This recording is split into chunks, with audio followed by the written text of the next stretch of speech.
All right, y'all, welcome to the Scott Horton Show. I am the director of the Libertarian Institute, editorial director of antiwar.com, author of the book Fool's Errand, Time to End the War in Afghanistan, and I've recorded more than 5,000 interviews going back to 2003, all of which are available at scotthorton.org. You can also sign up for the podcast feed. The full archive is also available at youtube.com/Scott Horton Show. All right, you guys, on the line, I've got Adam Wunische. He was a sergeant in the Afghan war, and now he is at the Quincy Institute for Responsible Statecraft. And he's got this one from about 10 days ago. Survey finds Afghans want U.S. troops to leave. And then, hey, it turns out the Afghan papers, the Afghanistan papers have been released by the Washington Post in the meantime, essentially making the case for, unmaking every case for the Americans staying there. So anyway, welcome back to the show. How are you doing, Adam? Great. Thanks for having me again. So let's talk about the Afghans' opinion here first, because half the time we're willing to sacrifice every single one of our boys just to help these poor people that we love so much. And on the other hand, also, it's okay to kill as many of them as you want, as long as it's a means to an end that we're working on here. And they kind of don't really matter at all. But they matter to me, and they matter to themselves, and that's all that matters. And so what is it that the Afghan people think of the American occupation of their country? Yeah, so this survey that was released, they've been doing this survey since around, I believe, 2004. So they've been doing an annual survey of the Afghan people for a really long time. And one of the interesting things that came out in the sort of last iteration, the 2019 version of this report, is that the sort of the foreign troop presence, or the American troop presence in Afghanistan, is like one of the top things, the top thing that Afghans are willing to give up for any peace deal or any kind of negotiated deal with the Taliban. So it's becoming more and more clear that, the Afghan people are very, very interested and very optimistic about peace, and they're essentially seeing the true presence in Afghanistan with the Americans as one of the top things that's sort of impeding that. Mm-hmm. All right. So here's my problem: is I'm for getting out of the Afghan war, and always have been, even since before it started. And so it's really against my interest to have optimistic and even Pollyanna-ish type expectations for what might happen if only American troops withdraw. I expect the worst, because why the hell not? This is Earth, right? And we're talking about the Taliban, who, look at them. They're butchers of innocent civilians. They're just horrible. They're about as bad as Al-Qaeda now when you look at the way they attack civilians and all this stuff. So I expect the Dostum factions and whoever else, all the Tajiks and Uzbeks and Hazaras in the north and in the center of the country, to fight like hell to prevent the Taliban from taking over. And I expect the Taliban to attempt to bite off far more than they can chew and to replicate the 1990s. And it's terrible. And I still think we should leave, but kind of I wonder if maybe that's really wrong, and that actually, if the Afghan people in such large numbers are optimistic about some kind of peaceful resolution to this crisis, possibly if only the Americans would get out of the way, maybe it really might not be so bad. Yeah, I think, one of the interesting things that was also coming out about this is sort of the opinions that Afghans have about other things. And I think your sort of point about the Taliban probably biting off more than they can chew, I think that's absolutely right. The world that the Taliban would sort of be facing now without the American presence there is nothing like what it was when they were sort of in control in the 1990s. And so, yeah, I think you're right. I think that any sort of situation that comes after a U.S. troop withdrawal is not going to be it's going to be a very different situation than what it was back in the 1990s. And I fully expect the Taliban to attempt, but I do not expect them to be successful in sort of taking over control of the country, or at least governing the people in a peaceful way. So yeah, optimism may be a little misplaced, but I think you're right that U.S. troops standing in the way is very much an important factor here. Hey, y'all, just letting you know that we're doing a big end-of-the-year fund drive at the Libertarian Institute at libertarianinstitute.org/donate. We've got some great projects in mind for the new year, including the publication of my next book, Enough Already, Time to End the War on Terrorism. Sheldon Richmond, Pete Quinones, and I also plan on bringing on more writers, hosting an event or two, and some other big ideas we're working on as well. So help the Libertarian Institute make the new year a huge one for the advancement of freedom at libertarianinstitute.org/donate. And thanks. You know, I'm pretty sure it was C.J. Chivers from the New York Times, who I quote in the book, actually quoting a local Afghan, saying, once you guys leave, you just wait. The Taliban are going to take Kandahar and Helmand, and Mohammed Atta, not the pilot hijacker, but the Afghan warlord, he's going to run off with, I forgot what, and, Dostum's going to run off with this province, and these warlords are going to run off, and essentially describing the country just breaking up into, 10 or 15 little fiefdoms. And he says, if that doesn't happen, you can burn my bones when I die. In other words, it's guaranteed that that's what's going to take place, at some point. But you could interpret that optimistically, right? That like, hey, even to the Taliban, guys, why try to take the capital city? What a horrible fight it's going to cost you to win it. And then what's it going to be worth anyway? That kind of thing. Maybe it'd be better if everybody could agree to secede like that, or to have, very strong autonomy within something still called Afghanistan, Yeah, I think that's an absolutely important point, and I don't think that is a bold statement or a bold prediction on his part. Afghanistan has always been decentralized. It has never been a centralized, powerful state. And whenever someone has attempted, always throughout history, it's always been bloody. It's never been sustainable, and it's never been worth the cost of trying to centralize power in Afghanistan. So I think you're right.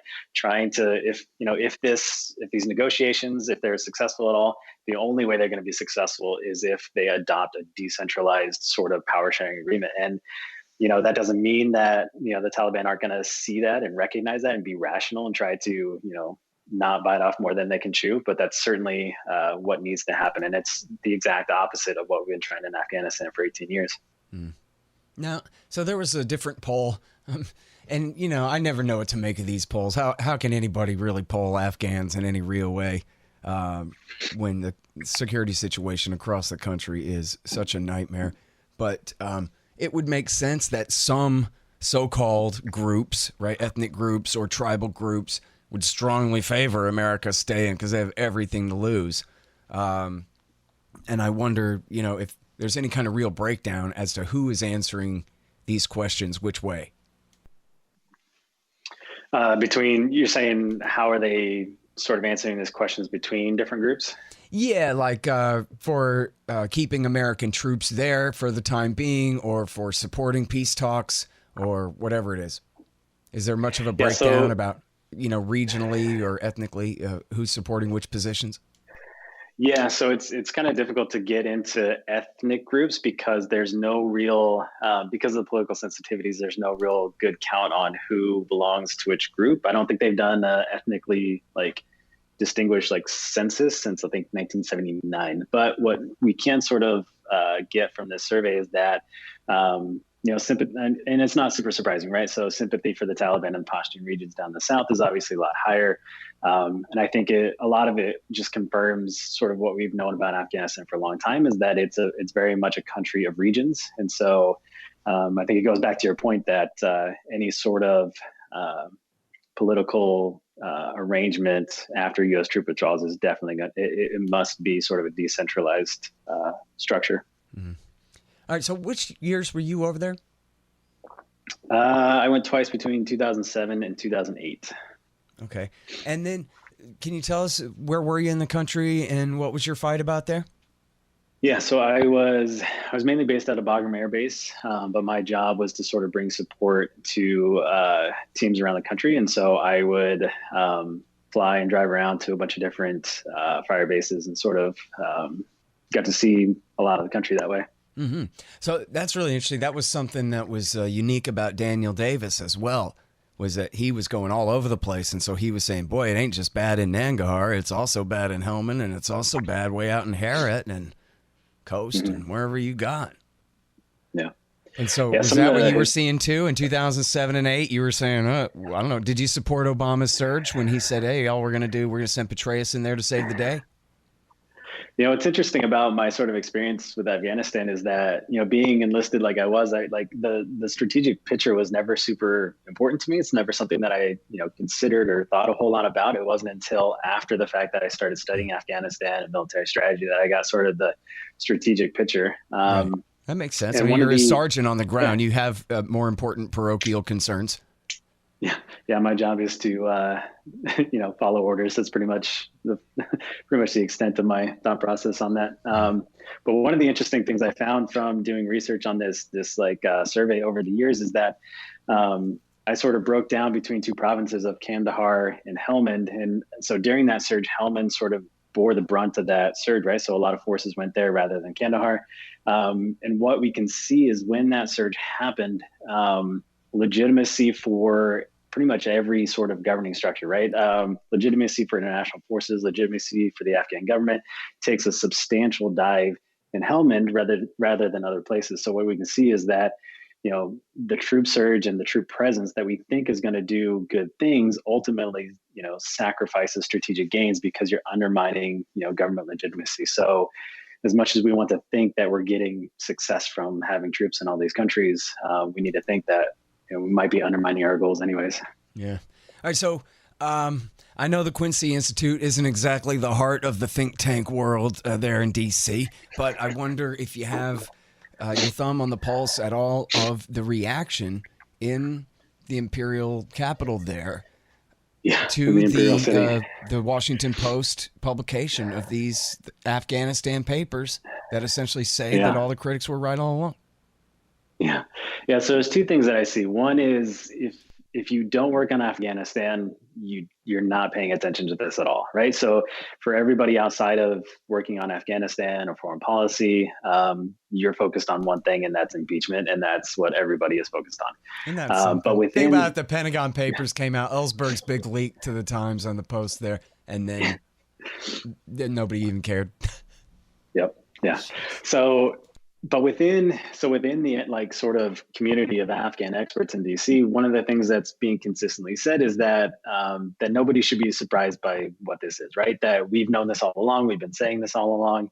The report itself comes from the SIGAR, the Inspector General's report on lessons learned, and that those reports are publicly available, right? The interviews aren't available, but the lessons learned sort of are. And so all of this information that the war was unwinnable was available. But for me, that doesn't really take away from the value of the Pentagon Papers, because what it shows is that even though we knew it, we were still sort of trying to sell the American public on this. We were still misleading the public on this. And even if, our policy leaders thought that they could win if only they had support, I think is also problematic, because it was very clear that that was not what was needed in Afghanistan. What was needed was a complete rethought of what strategy was going to be.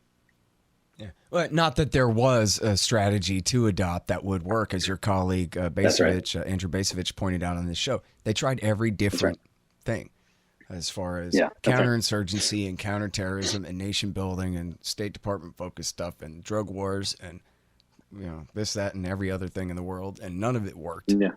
And that's the real rub here. And this is something that was obvious from 2001 for anyone who cared, was that Afghanistan is the size of Texas.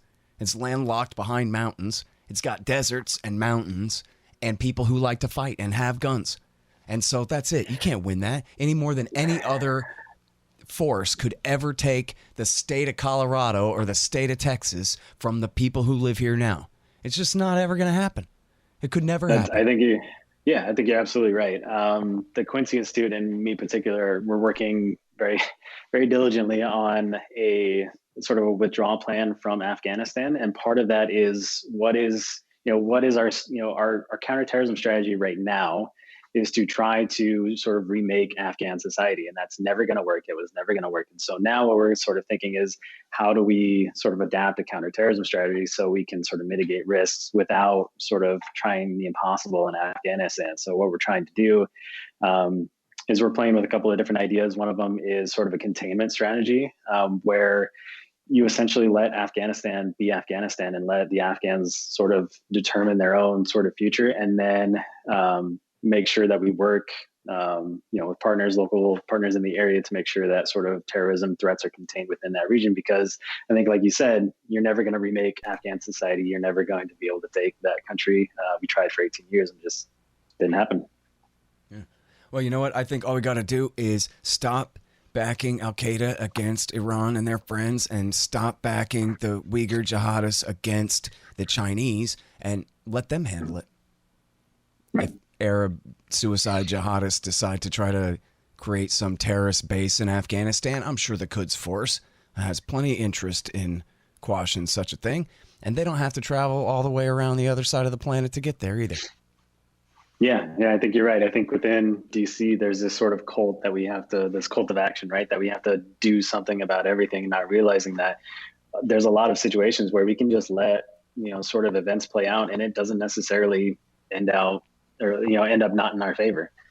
And by the way, too, and I only know this because I wrote a book about it and I read other people's books, the real experts like Kuhn and Lynn Chacoan, I'm sorry, I forgot these guys' names, that wrote An Enemy We Created about the Taliban, and it's the most thorough thing in the world, and they just talk about how much Mullah Omar always hated Osama bin Laden, and he was stuck with him. And the Army War College actually had a great study about this too, about how bin Laden had always refused to swear loyalty to Omar, despite what you may have heard 10,000 times. And these guys just have vastly different interests in terms of, just the Taliban. They are the Islamic Emirate of Afghanistan. They don't want to give that up. And here Al-Qaeda was doing nothing but get them in trouble with the American superpower, cost them everything. Why would they want to replicate that? When, after all, once they actually establish positions on the ground, they're carpet bombable. It's only an insurgency that makes them safe, really. But once they establish themselves as a force in a major part of the country permanently like that, then they're available for revenge. And so they have no interest whatsoever in letting international terrorists attack Western targets based out of their country. Which, how the hell are they supposed to get to the West from there anyway? Mohammed Atta was an Egyptian engineering student in Germany. He wasn't an Afghan, Yeah, I think you're absolutely right. And I think that's why, sort of a containment mentality on counterterrorism in the area is far superior. One, I don't think a lot of these organizations don't actually want to leave their countries. They don't have an interest in fighting the West like, some of the core members do. But adopting a containment counterterrorism strategy allows you to focus on those that actually do want to leave that area, and focusing your energies makes you much more effective. All right. Well, listen, I really appreciate your time again on the show. And I see now, I'm sorry I had missed it, but brand new out, you have The Real Lesson from the Afghanistan Papers. Pull the U.S. military out of the state building business. I'll be sure to review that for antiwar.com too. Really appreciate it, Adam. Yeah, thanks for having me on. All right, y'all, that is Adam Wunische from the Quincy Institute for Responsible Statecraft. All right, y'all, thanks. Find me at libertarianinstitute.org, at scotthorton.org, antiwar.com, and reddit.com/Scott Horton Show. Oh, yeah, and read my book, Fool's Errand, Time to End the War in Afghanistan, at foolserrand.us.